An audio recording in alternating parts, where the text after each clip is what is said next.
Guruji, can you tell us about Kalki and Kali Yuga? Well, you see, I told you just in my last answer that there are 4 dimensions in the universe. Now, these 4 dimensions can be broken up into million dimensions. Now, what are these 4 dimensions?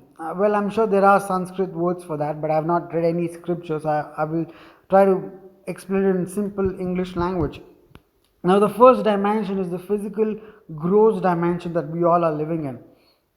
After that comes a dimension where it's non-physical but also has got some physicality in it, and something above that is a complete non-physical dimension. That is what they refer as Shiva.